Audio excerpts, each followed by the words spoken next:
Om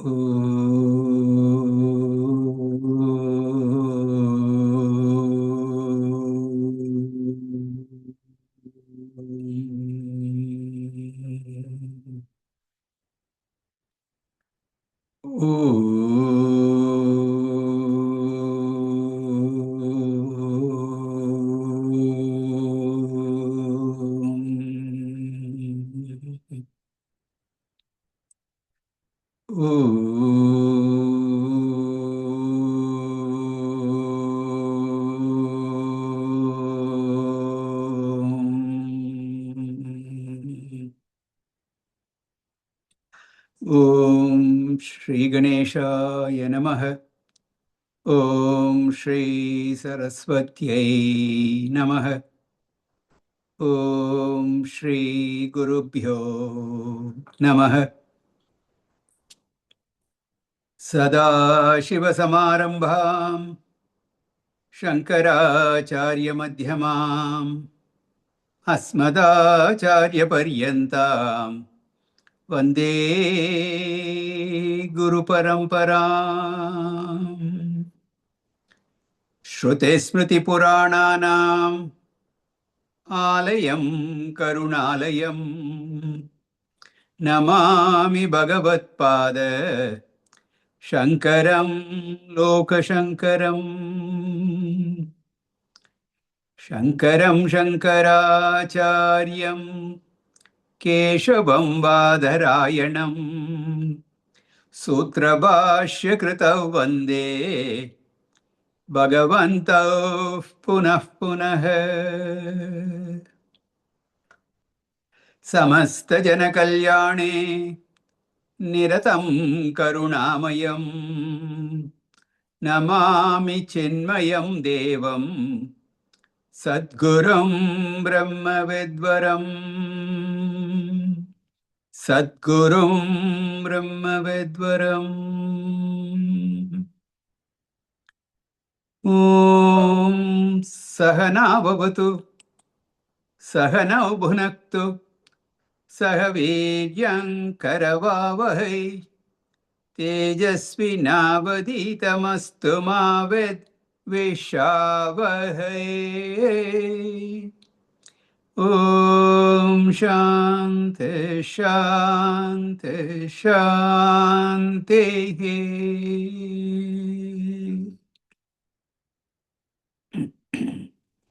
Sarva Vedanta Siddhanta Gocharam Tamagocharam Govindam Paramanandam Sadgurum Pranatosmyaham. Sadgurum Pranatosmyaham.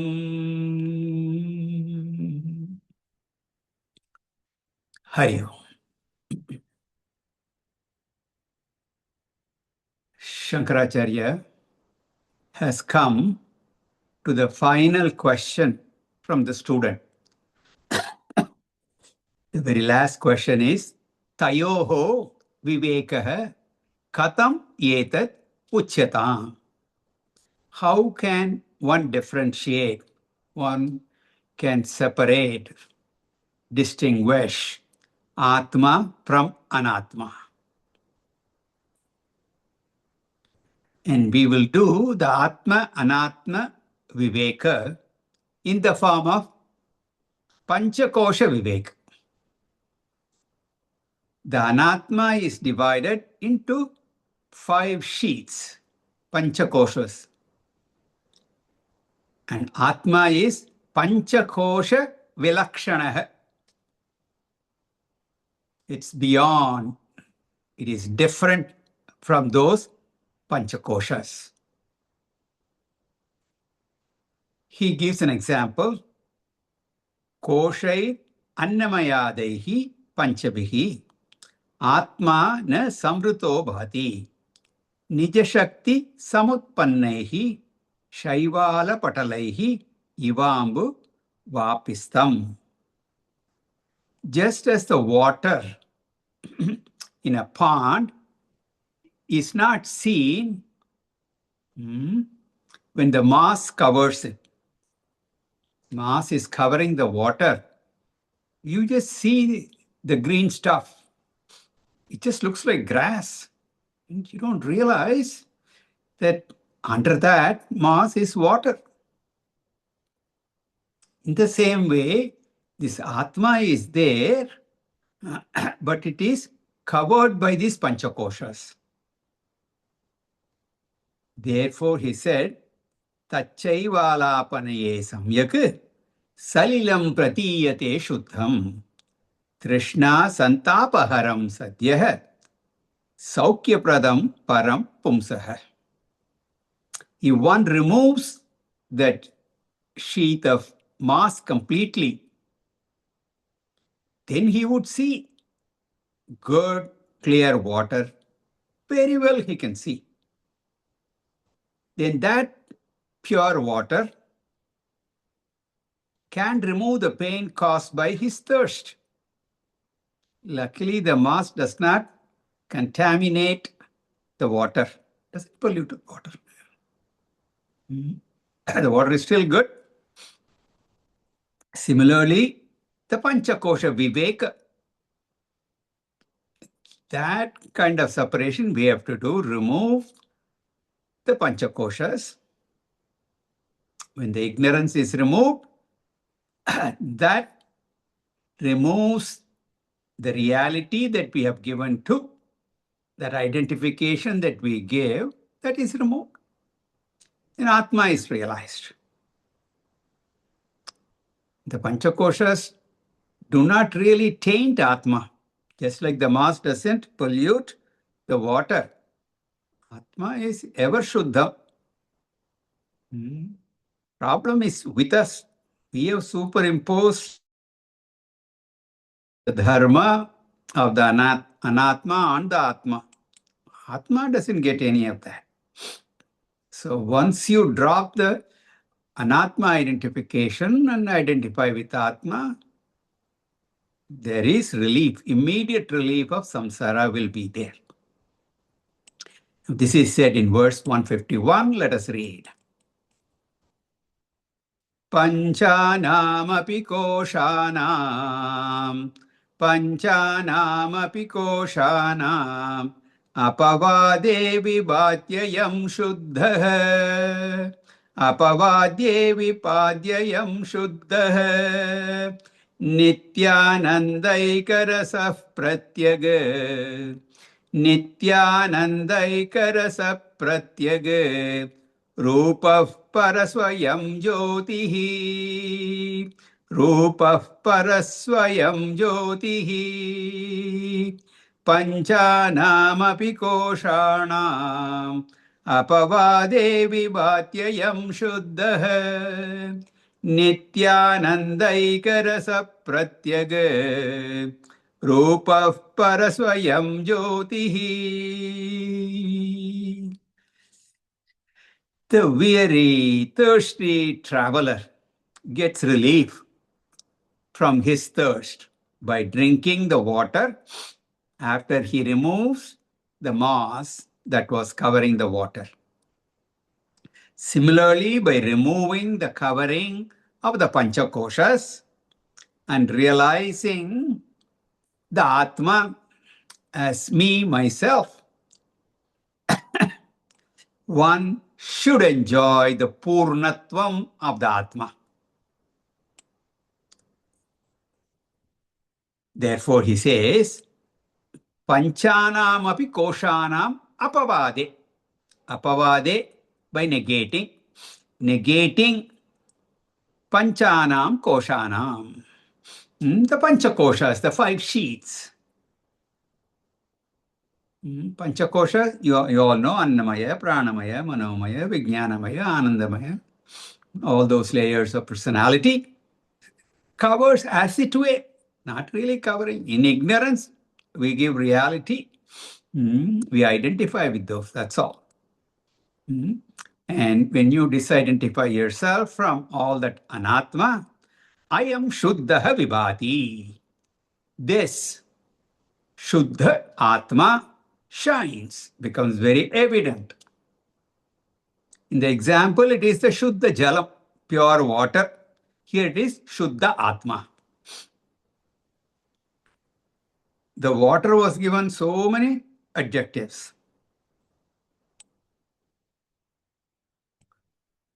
Glorifying the water.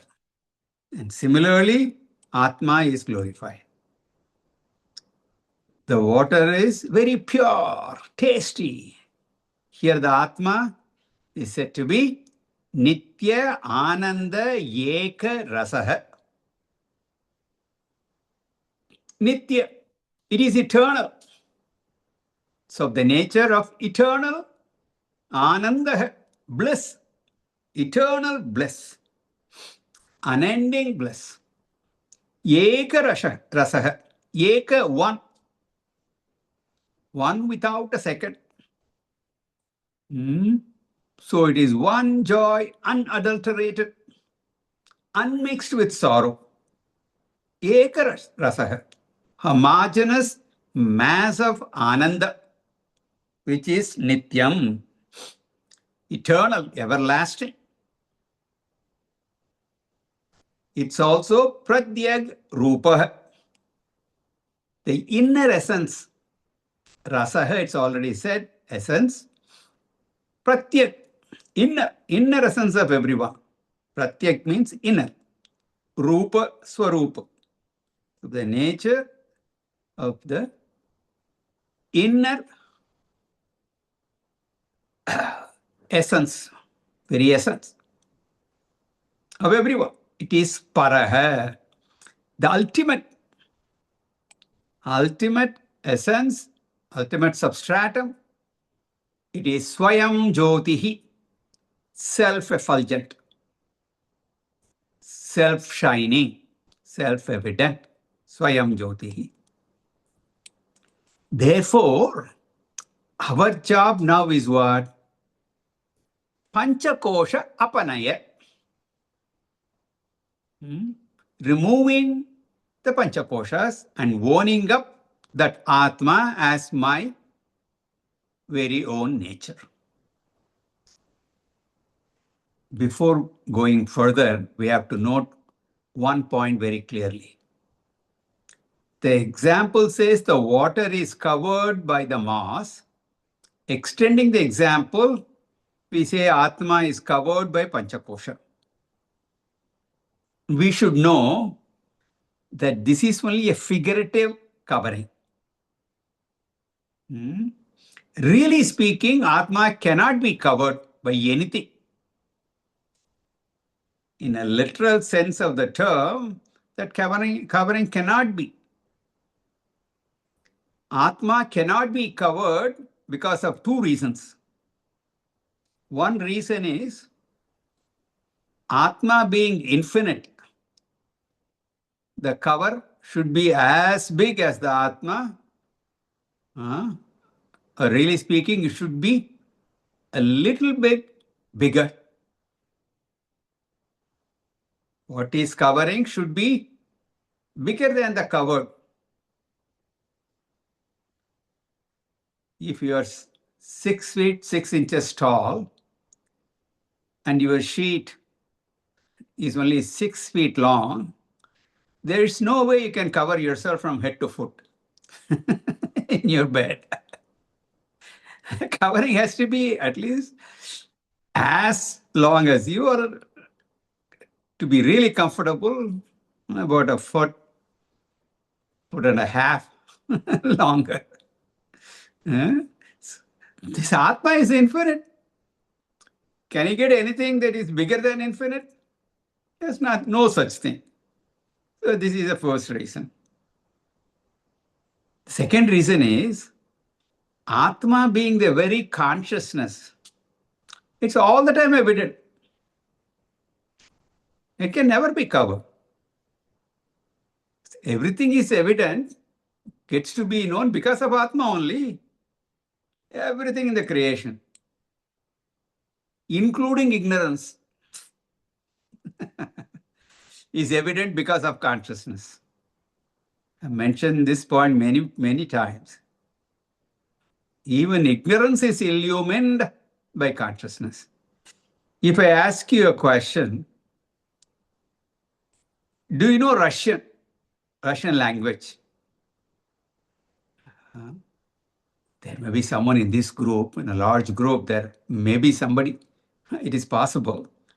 Assuming that there is nobody who has studied Russian, does not know Russian language, what would you say? I don't know. I don't know Russian language. Then I ask you, do you know that you do not know Russian language? Of course, you know that. That I don't know, I know. You know you have ignorance of Vedanta. That is why you come to the class, to remove that ignorance. If you are ignorant of something, and you are also ignorant of the fact that you are ignorant, it's a problem. No one would go to school or colleges. Yeah. Schools and universities will be empty because they don't know that they don't know. But luckily, they know. So there are students all over the world because students are aware that they are ignorant of whatever subject in which they have interest. They have some interest.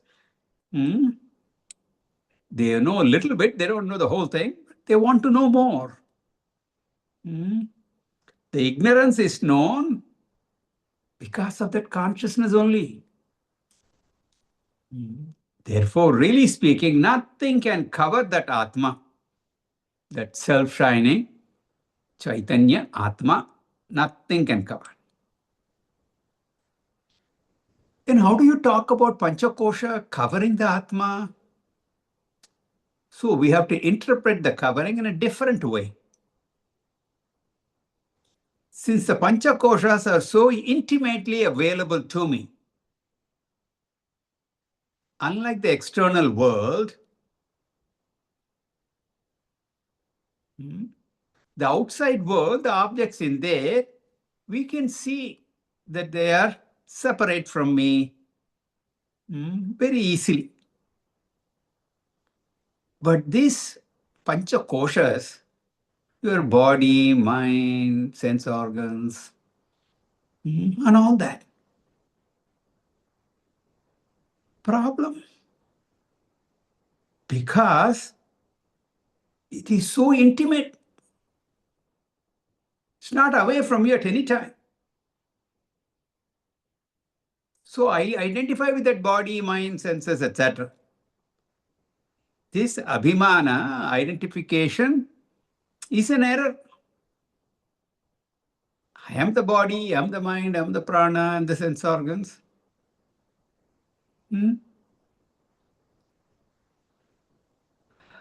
I disown my real nature because they are easily available, they are right there with you and all the time. You've taken yourself to be that. Then the possibility of that Atma being your own nature doesn't even occur to us. Just as my absorption in sleep makes me lose sight of my waker nature, my absorption in the movie characters and the scenes make me lose sight of the screen on which the movie is playing. The Panchakoshas become the source or cause for abhimana. And in that process, I give up my original nature. Therefore, to remove the Panchakoshas, you do not destroy the Panchakoshas per se. The removal of Panchakosha is equal to the removal of Panchakosha Abhimana. Removing the identification that I am the body, the mind, etc. So we only remove Panchakosha Abhimana. That is called removing Panchakoshas. the Panchakosha Apavada Nama, Panchakosha Abhimana Apavada. Negating the identification only. What do you mean by Abhimana? It means mistaking the kosha, the sheath, to be I. That is called Abhimana. You may not say I am the body. Who says I am the body? But when we say things like, I am getting old, indirectly it means I am the body. And all statements like, I am fair, I am dark, I am fat, I am slim, so many things we say. All of them don't directly say I am the body, but every transaction indicates that basic abhimana, that I am the body.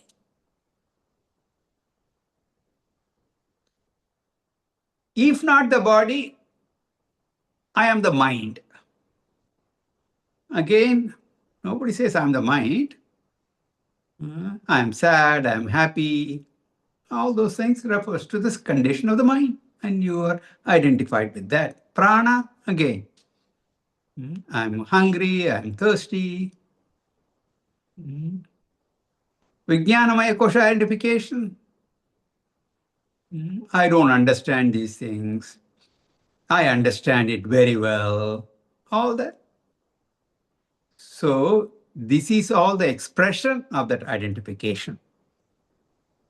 Dropping the I in the Panchakosha and owning up that I am the Atma, that is what we mean by Panchakosha Viveka.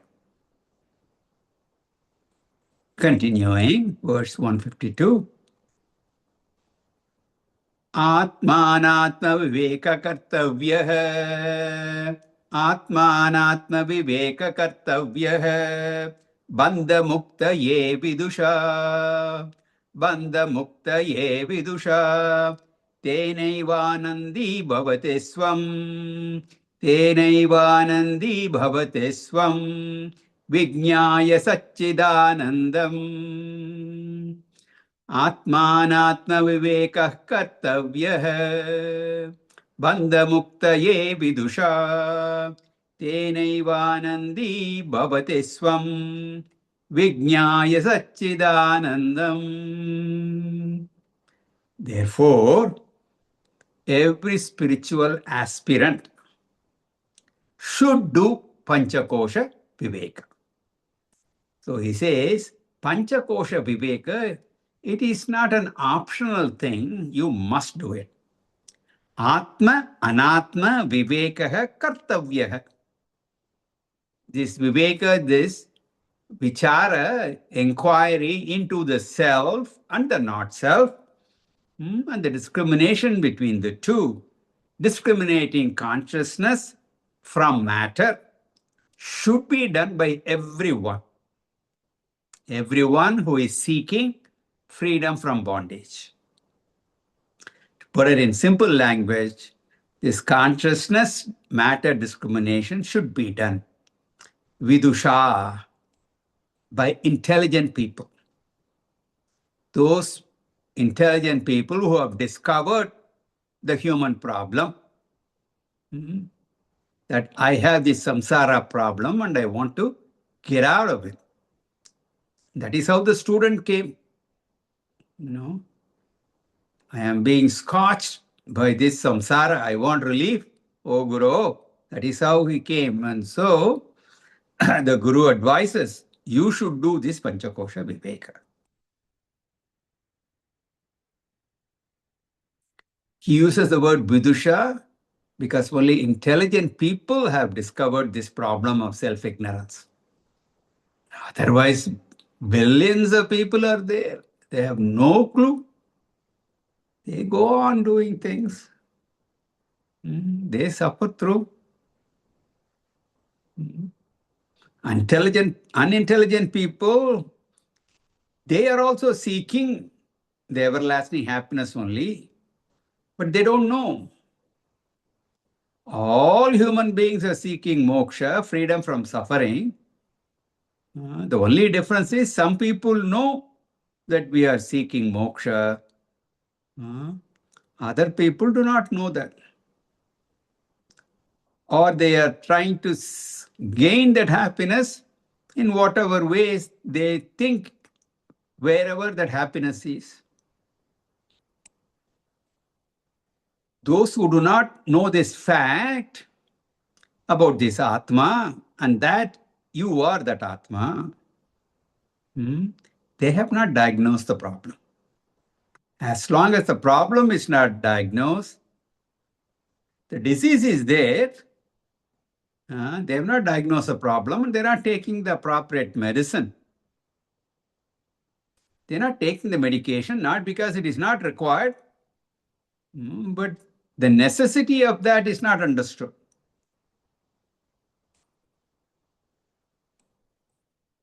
Let's say two people have the same disease and both require the same medicine. One of them has diagnosed the disease and discovered the solution also, so he takes the medicine. The other person has not. So he will continue to suffer. So all people are seeking Ananda. And for that, Ananda, Atma Jnanam is what they need. That is the only solution. But not all people know that. So they are seeking that Ananda elsewhere. Artha, Kama, Dharma. Because they think that happiness is in those things. The unintelligent Ajnanis do not know their Ajnana. The intelligent Ajnanis. Sounds like an oxymoron, but at least they know that they don't know. Such people is what I call intelligent Ajnanis. They are aware of their problem. Ignorance is the problem, and they are trying to solve that problem. So here the word vidusha, you should not take it as a Atma Jnani. It's not Jnani, but it refers to an intelligent Ajnani, an intelligent seeker. The sadhana chatushtaya sampanna adhikari is called vidusha here. That's how we should understand the word. So Bhashyakara here wants to make clear the purpose for which such a qualified seeker who has diagnosed the problem comes to do this Atma Anatma Viveka. We have so many problems: financial, social, economic, intellectual, emotional, intellectual. Sometimes we have water problem, electricity problem, so many. Vedanta will not solve all those problems. What has to be done for water problem, that has to be done. If there is no power, electricity, you need to take care of that. Whatever needs to be done, you have to do. Vedanta will not solve that problem. But Vedanta has a solution for bandhamuktaye. To give you freedom from bondage, it can.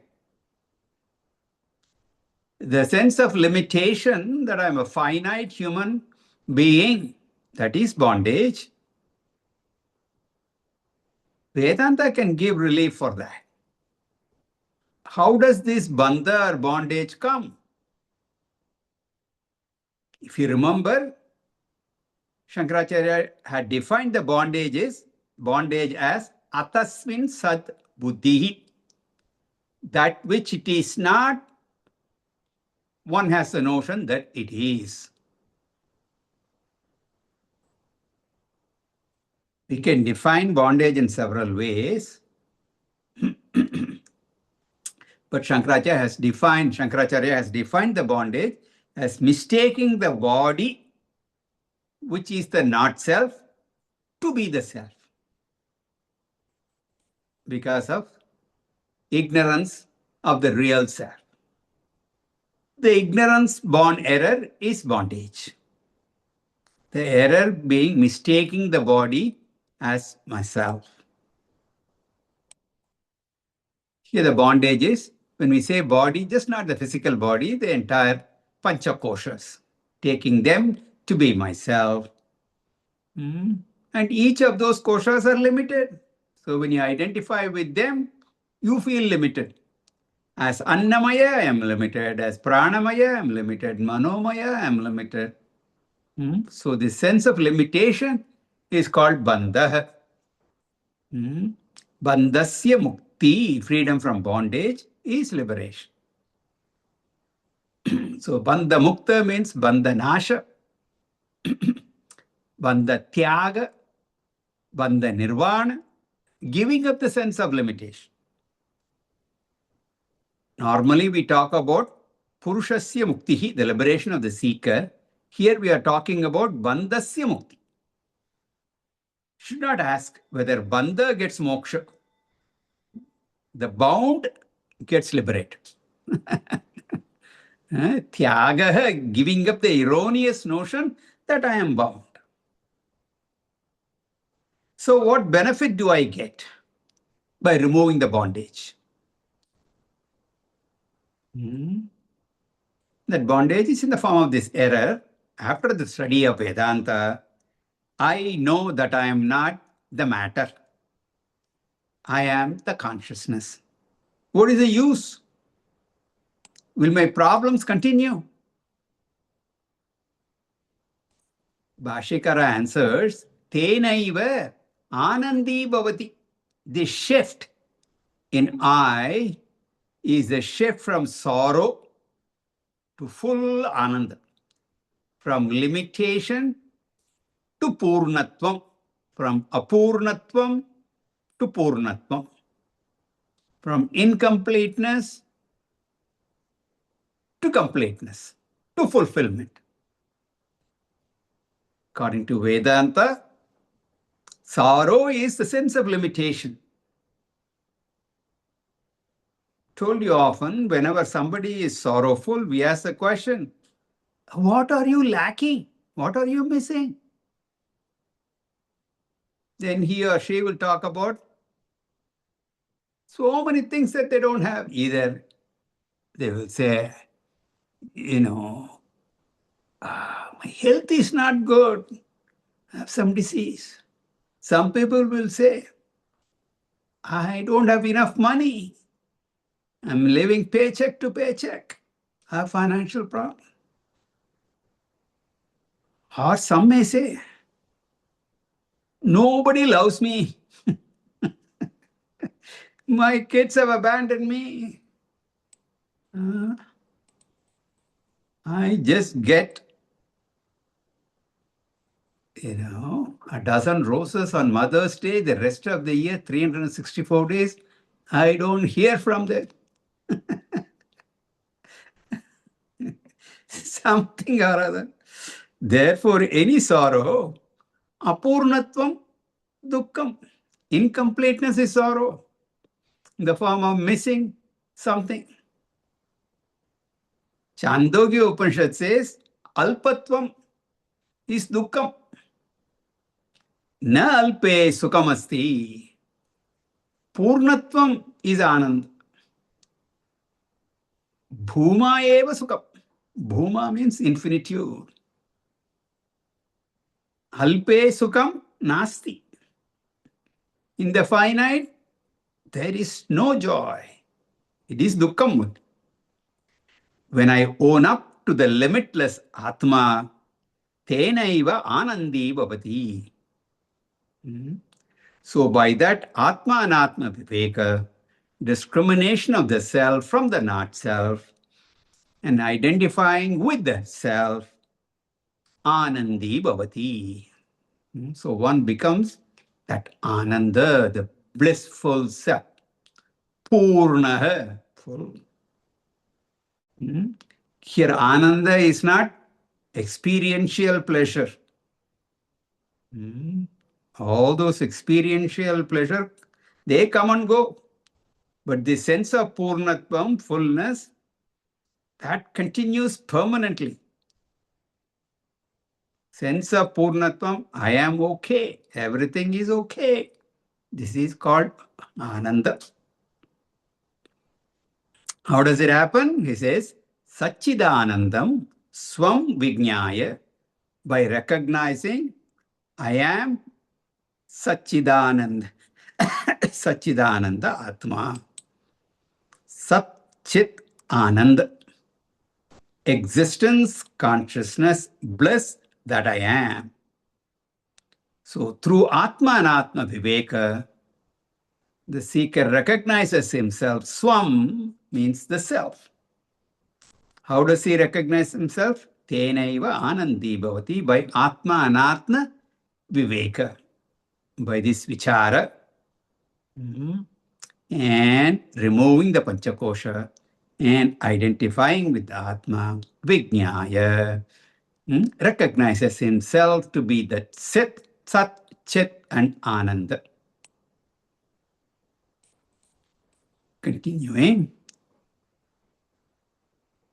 Munjadisikamiv drishyavargat, Munjadisikamiv drishyavargat, Pratyanchamatmanamasangamakryam, Pratyanchamatmanamasangamakryam, Vivichya tatra pravilapya sarvam, Vivichya tatra pravilapya sarvam, Tadatmana tishtati yassa muktaha, Tadatmana tishtati yassa muktaha, Munjadisikamiva drishyavargat, Pratyanchamatmanamasangamakryam, Vivichya tatra pravilapya sarvam, Tadatmana tishtati yassarva muktaha.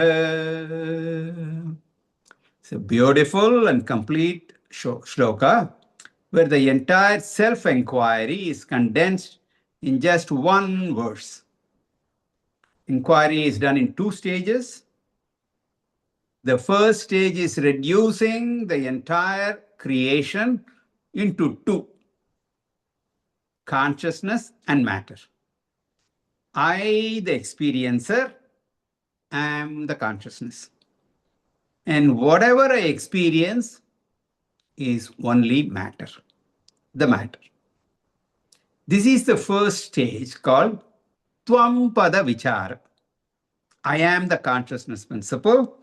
Everything I experience is the matter, including the body and the mind.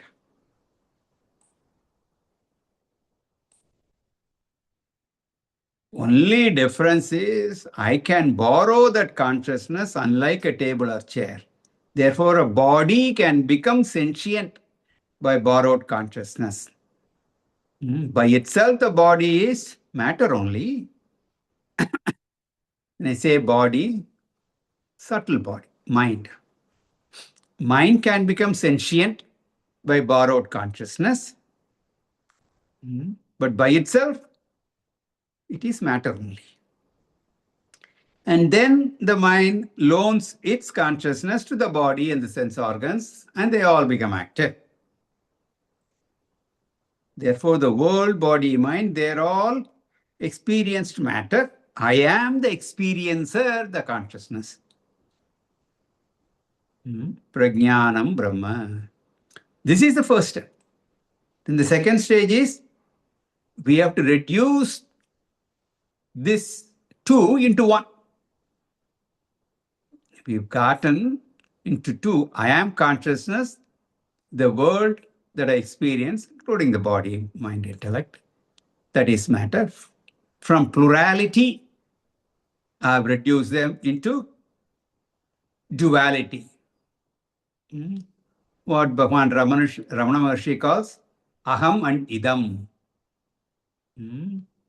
Drik and drishya. Drik drishya viveka we studied. Drik and drishya, the seer and the seen. Consciousness and matter. So we have arrived at two. Next step, these two should fold into one, where the matter is resolved into consciousness. Anatma is resolved into Atma by showing that matter does not have an existence independent of consciousness. Matter does not have an existence independent of consciousness. Matter is like a wave. Consciousness is like water. Even though two words are there, wave and water, we know there is no wave other than the water.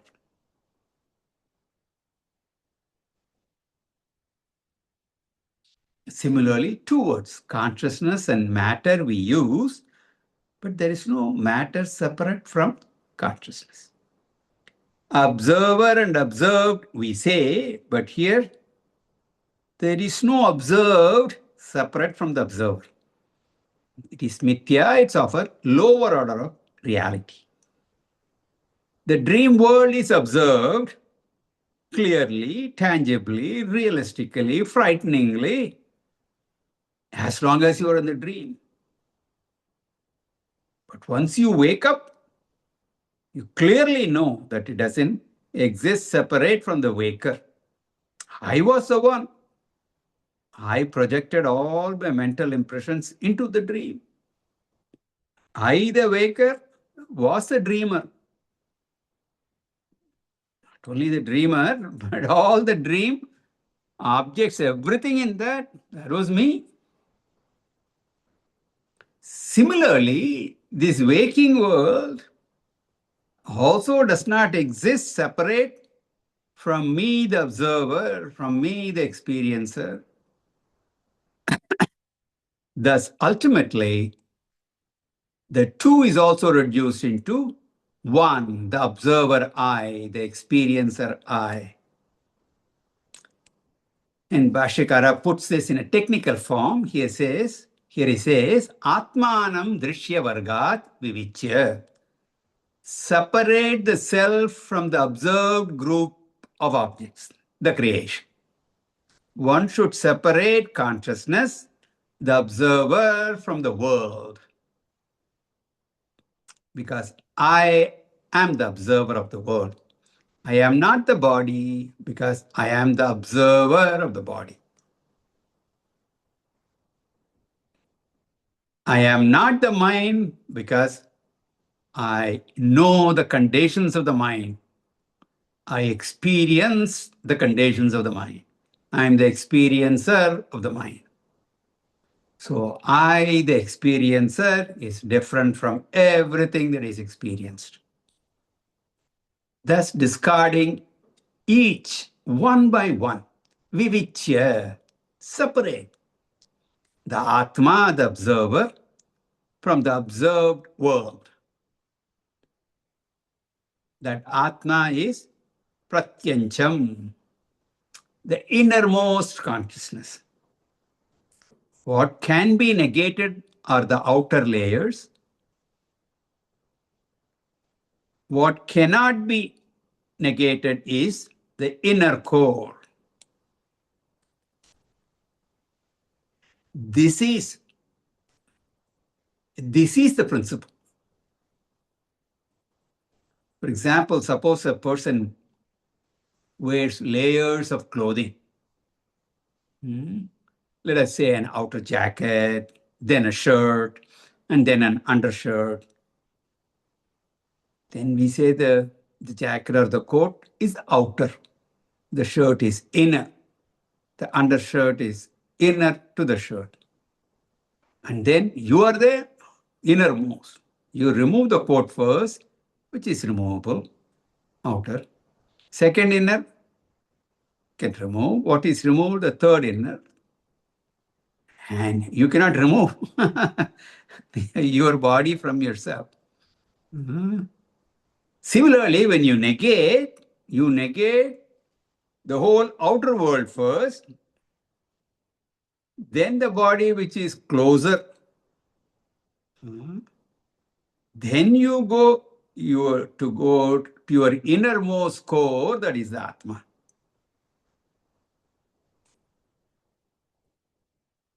When you go to Swapna Prapancha, When you go into the dream world, the experience there, in dream, you don't have this body. Okay? You have the dreaming mind, which is considered inner to the body. And then when you go to deep sleep, then you don't have the body, you don't have the mind. They're not functional. So you go a little bit deeper. So you can negate the body and the mind, and you can look at the experience of deep sleep. But in that, I still remain. The observer can never be negated. Therefore, it is called pratyancha, the inner one. Of course, the word inner word is only figurative. Okay? The Atma is all pervading. Is it inside or outside? Okay?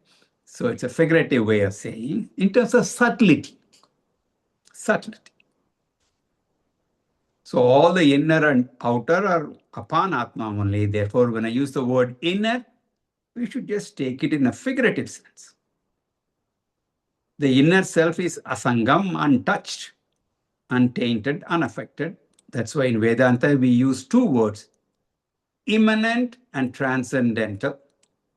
Immanent means it is all pervading, and transcendental means beyond. The entire dream world is a projection of the waker's mind. The waker's mind pervades the entire dream. It's immanent. But the waker, not affected by what happens in the dream. That way he is transcendental. The intimacy is immanence. Not being affected is transcendental. The consciousness is in the mind, but it does not have likes and dislikes. It is in the body, but it does not have the old age, disease, or death. It is intimate with every one of that. Still it is asanga, transcendental, akriyam, actionless. It's like space. All motions are in space, but space itself is motionless. All actions are in consciousness, but consciousness itself is actionless. This inner, untainted, actionless consciousness should be separated from the opposite, the outer, tainted, moving anatma or matter. For this separation, an example is given. In this example we have seen a few times. Example is munja grass. Munja grass has sharp edges which can cut your hands. Within that munja grass, there is a piti portion, central portion. One has to be very careful to separate the central pith from the munja grass. Otherwise, you'll hurt yourself. Similarly, consciousness has to be very carefully separated from the body-mind complex. If you are careless, you will end up with a lot of wrong conclusions. Then tatra vivichya sarvam pravilapya. After separating out everything that is outer, dissolving them in the inner, tad atmana tishtati. May you remain as that Atman, as that consciousness. May you remain as that non-dual consciousness. What is the benefit? He says, Yaha saha muktaha. Whoever recognizes that I am that consciousness, the center of the universe, he is liberated from bondage. In fact, he alone can be free. There is no other way to liberation. Om Purnamadav Purnamidam Purnat Purnamudachyate Purnasya Purnamadaya Purnamevavashishyate.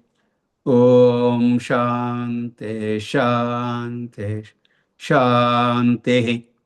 Harihi Om. Shri Gurubhyo Namaha. Harihi Om.